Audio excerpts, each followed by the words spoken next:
inspirasinya dalam menghadapi kondisi ekonomi yang semakin tidak menentu hari ini, yang mungkin pendapatan kaum muslimin berkurang. Tapi ingat, kita masih punya Allah. Tadi imam kita di rakaat yang kedua itu membaca firman Allah Subhanahu wa taala, innallaha yabsutur rizqa li'ibadihi wa yaqdir.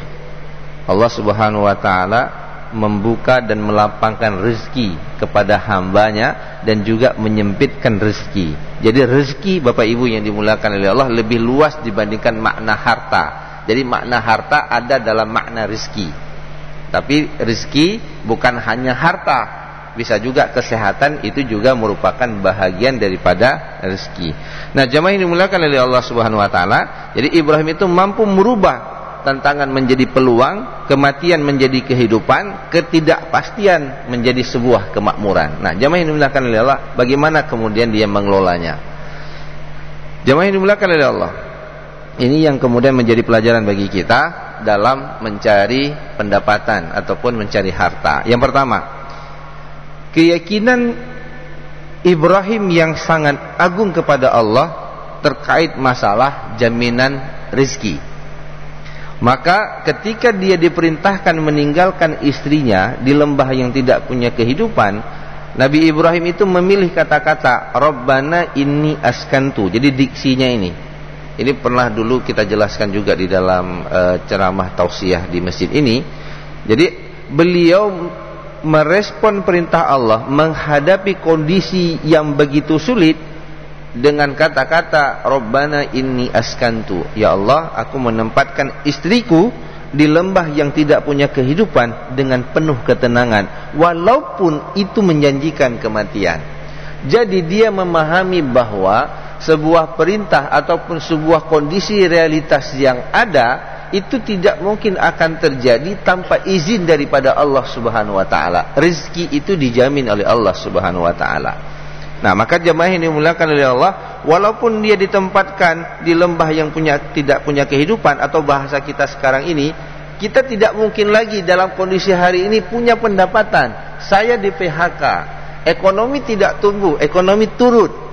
Tapi ingat bahwa rezeki kita bukan ditentukan oleh keadaan ekonomi, tapi rezeki kita ditentukan oleh Allah Subhanahu wa taala. Maka jemaah yang dimuliakan oleh Allah, ini dulu yang harus kita bangun pada diri kita, bahwa rezeki kita, harta kita, makanan yang kita butuhkan untuk kehidupan itu datang dari sumber yang namanya Ar-Razzaq, yaitu Allah Subhanahu wa taala yang memberikan rezeki kepada kita semua. Bukan atasan kita, bukan perusahaan, bukan pemerintah. Bantuan langsung tunai boleh, tidak tunai boleh, itu terserah.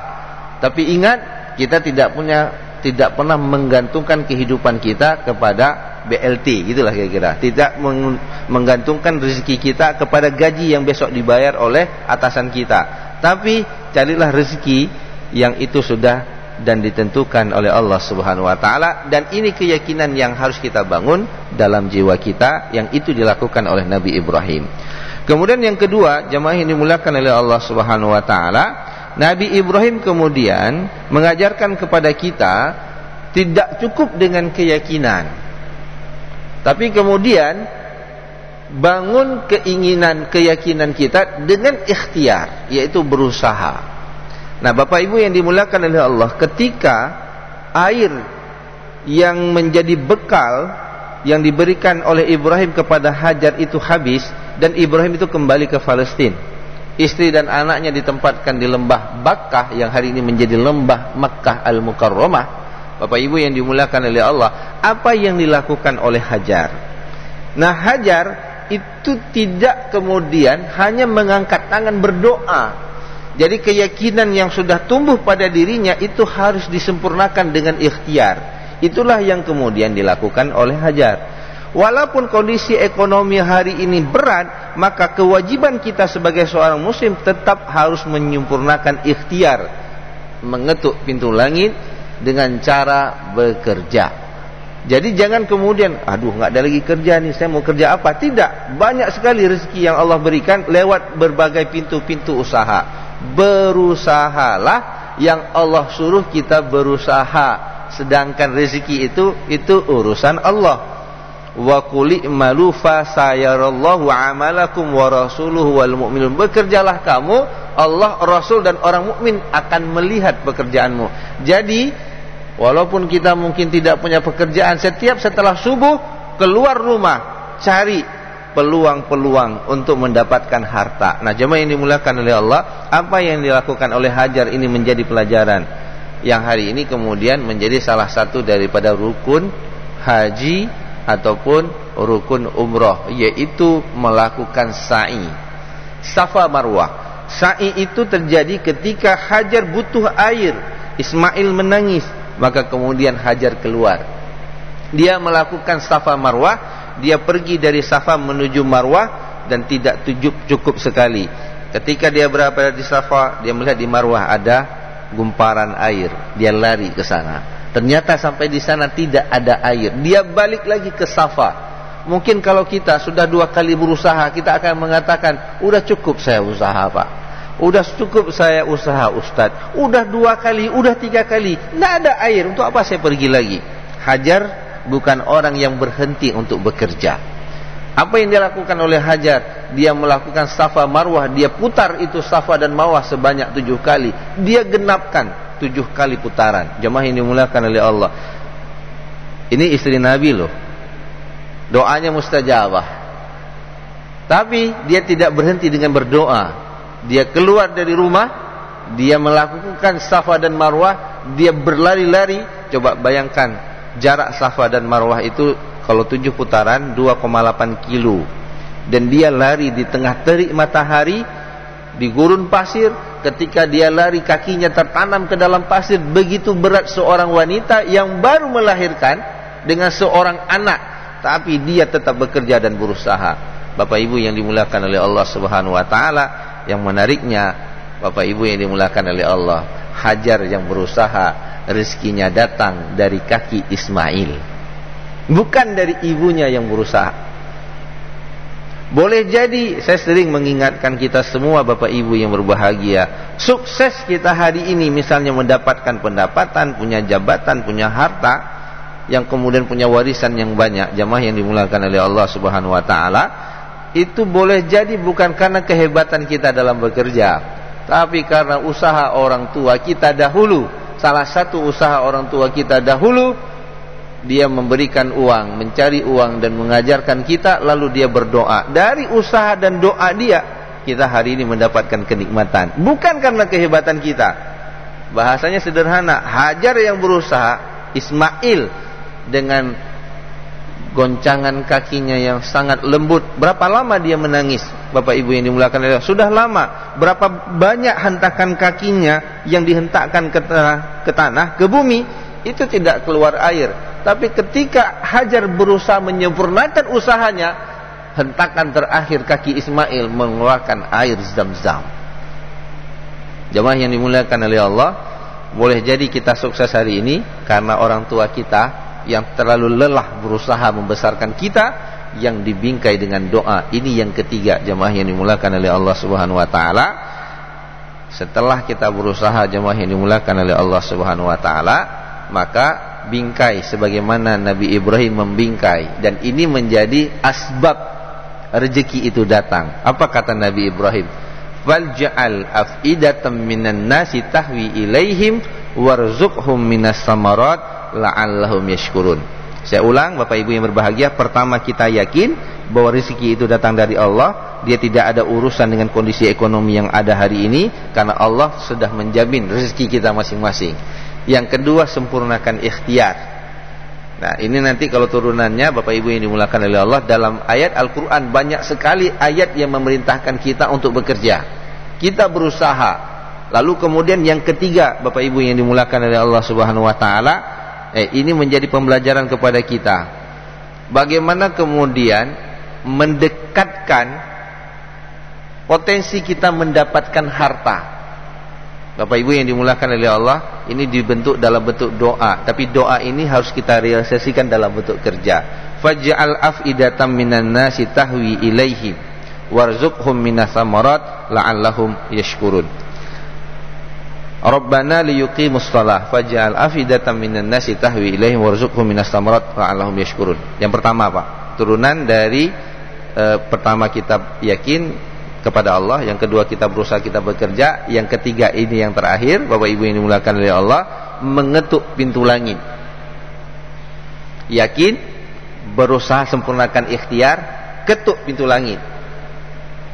Bagaimana cara kita mengetuk pintu langit? Apa kata Nabi Ibrahim? Rabbana liyuqimus shalah. Ya Allah, jadikanlah mereka, istri dan anakku dan keturunanku, mereka yang menegakkan sholat.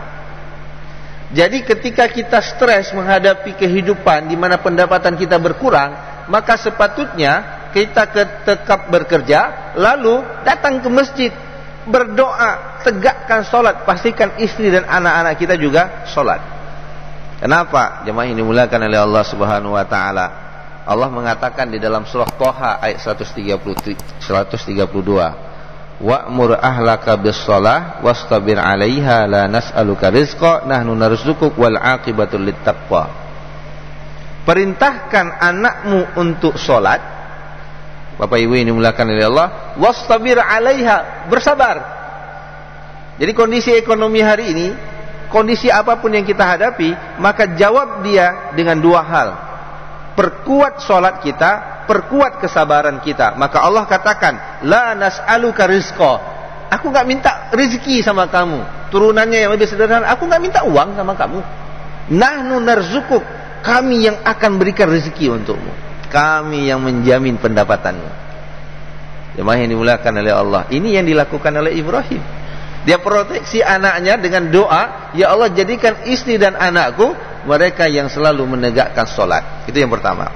Jadi Bapak Ibu yang dimuliakan oleh Allah, kalau kita ingin mengetuk pintu langit, maka jadikanlah keluarga kita ahlus sholat. Jangan pernah tinggalkan sholat, karena itu akan mendatangkan rezeki. Kemudian yang kedua, jemaah yang dimuliakan oleh Allah Subhanahu wa taala, ini yang terakhir, faj'al afidatan minan nasi tahwi ilaihim warzuqhum minas thamarat la'allahum yashkurun. Jadikanlah hati orang yang akan lalu lalang di sini itu cenderung kepada istri dan anakku. Doa, Pak, itu bisa melewati batas fakta yang ada. Jadi begini, Nabi Ibrahim kan berada di lembah yang tidak punya kehidupan. Itu tidak ada pohon di sana dan tidak ada orang yang lewat. Tapi dia punya mimpi, dan mimpi itu diwujudkan dalam bentuk doa. Jadi jangan pernah kita berpikir secara logika tidak mungkin, lalu kita tidak mungkin berdoa. Tidak, Allah bisa menjawab apa yang tidak mungkin dalam logika kemanusiaan. Jadi kondisi kita hari ini kan berat sekali ya, mulai haji nggak berangkat, orang yang punya mimpinya bertahun-tahun. Doa, Pak. Walaupun itu mustahil, nggak bisa, nggak ada yang mustahil di sisi Allah. Ibrahim berdoa, ya Allah nanti kalau ada orang lewat di sini, sayang sama mereka. Bapak Ibu yang dimuliakan oleh Allah, lalu apa yang terjadi? Ketika air itu sudah mulai keluar, ada burung yang berputar di atas lembah tersebut. Mulai orang kemudian yang lalu lalang di gurun pasir melihat, ketika ada burung, ada gumparan air di bawahnya. Kalau burung tidak akan berputar di sana, berarti ada kehidupan. Mulailah orang datang ke sana. Bapak Ibu yang dimuliakan oleh Allah, ketika orang datang ke sana, sekarang yang dia jumpai hanya dua orang, Pak. Seorang perempuan yang sudah lemah dengan seorang anak bayi yang bernama Ismail. Di dalam gurun pasir, siapa yang menguasai air, dia menjadi raja. Kalau kemudian mereka menarik pedang dan membenamkan Hajar dan Ismail, selesai sejarahnya, Pak. Sumber kehidupan dikuasai oleh orang lain. Tapi Nabi Ibrahim memproteksi anakku, tidak usah takut, aku proteksi dengan aku meminta kepada Allah. Jadi Bapak Ibu yang dimuliakan oleh Allah, kadang-kadang kita jangan takut juga. Nih kalau saya mati gimana anak saya ke depan? Kita merencanakan keuangan perlu, Pak. Tapi kita proteksi anak kita dengan doa. Kalau saya mati, ya Allah, berikan mereka rezeki, jadikan mereka anak-anak yang selalu menegakkan sholat. Ini yang didoakan oleh Nabi Ibrahim. Lalu biarkan dia bekerja. Jadi kalau bahasanya, sempurnakan ikhtiar kita kepada Allah, ya, sisanya itu serahkan sama Allah Subhanahu wa taala. Nah, jemaah yang dimuliakan oleh Allah Subhanahu wa taala, jadi Nabi Ibrahim mengatakan mereka cenderung kepada istri dan anakku. Bapak Ibu yang dimuliakan oleh Allah, kalau kita tarik dalam kegiatan ekonomi, Kalau orang itu sayang sama kita, lalu kemudian dia memberikan pekerjaan kepada kita, dua hal yang harus kita miliki jamaah yang dimulakan oleh Allah Subhanahu wa taala sehingga orang cenderung kepada kita. Yang pertama, Bapak Ibu yang dimulakan oleh Allah, jadilah kita pribadi yang jujur dan amanah. Itu yang dimiliki oleh Ibrahim dan Ismail. Jadi ketika kemudian mereka datang ke lembah tersebut, Bapak Ibu yang dimulakan oleh Allah, mereka melihat dua orang anak manusia ini, lalu kemudian mereka mengatakan, engkau penguasa lembah ini, setiap kami mengambil air, maka kami akan berikan upah kepada Anda membeli air. Bapak Ibu, mulailah putaran ekonomi terjadi. Akhirnya ada kehidupan di sana, Bapak Ibu yang dimulakan oleh Allah. Dari kehidupan itu, maka terjadilah Mekah Al-Mukarramah seperti hari ini. Nah, jemaah yang dimulakan oleh Allah, untuk membuat orang cenderung kepada kita, sayang kepada kita, bangun pribadi yang jujur, pribadi yang amanah, dan yang kedua, jadilah pribadi yang profesional ketika bekerja. Maka nanti orang akan melihat, dia memang tekun dia bekerja. Kenapa dia bekerja tekun? Dia usahanya bukan untuk kehidupan dunia saja. Dia berharap dari Allah. Ketika misalnya kita bilang, ya Allah, ini nggak ada lagi pendapatan kita hari ini, usaha toko agak berkurang, gaji saya kurangi, tidak ada masalah, dia tetap bekerja, pokoknya tetap punya pendapatan walaupun sedikit. Bapak Ibu, orang semakin sayang sama kita. Nah, bisa jadi kemudian ketika dia tidak punya pekerjaan, orang ini akan mengatakan, saya nggak bisa lagi punya perusahaan untuk saya jalankan, kondisi ekonomi tidak memungkinkan, tapi saya punya pekerja yang baik. Kalau Bapak, dia cerita sama perusahaan yang lain, kalau Bapak butuh pekerja, ini tolong dia. Bapak Ibu, orang lain menjadi rekom, ya, memberikan referensi kepada orang lain karena kinerja yang kita lakukan, orang sayang sama kita. Jadi Bapak Ibu, ketuk pintu langit, ketuk pintu hati manusia dengan kejujuran, amanah, dan bekerja secara maksimum. Jamaah yang dimulakan oleh Allah, ini yang kemudian Bapak Ibu yang dimulakan oleh Allah Subhanahu wa taala yang dilakukan oleh Nabi Ibrahim. Bahasa sederhana, memitigasi resiko di saat kondisi ekonomi, kondisi pendapatan, dan tidak ada lingkungan sosial di mana istri dan anaknya hidup, yang ada dia akan menghadapi kematian. Tapi dia masih punya Allah, dia yakin dengan Allah Subhanahu wa taala, dia kemudian tetap bekerja, menyempurnakan semua pekerjaan yang mungkin dilakukan dengan catatan cari yang halal. Kemudian yang ketiga, ketuk pintu langit, tegakkan sholat, lobi manusia. Itu bahasa sederhananya, silaturahim. Orang yakin sama kita apabila dua sifat kita miliki, jujur dan amanah, dan kemudian punya sifat ihsan dalam bekerja, bekerja secara baik, bekerja secara sempurna. Sisanya serahkan kepada Allah. Allah yang akan memberikan rezeki dan menyempurnakan kehidupan kepada kita. Habis rezeki kita, insya Allah meninggal dunia, tidak ada masalah. Karena ketika rezeki kita habis, maka kematian pun hadir. Ketika kematian hadir, jatah hidup kita memang sudah habis. Mudah-mudahan ketika kita meninggal dunia, rezeki kita habis, kita tutup dengan husnul khatimah. Amin ya rabbal alamin. Hadanallahu wa iyyakum ajmain. Assalamualaikum warahmatullahi wabarakatuh.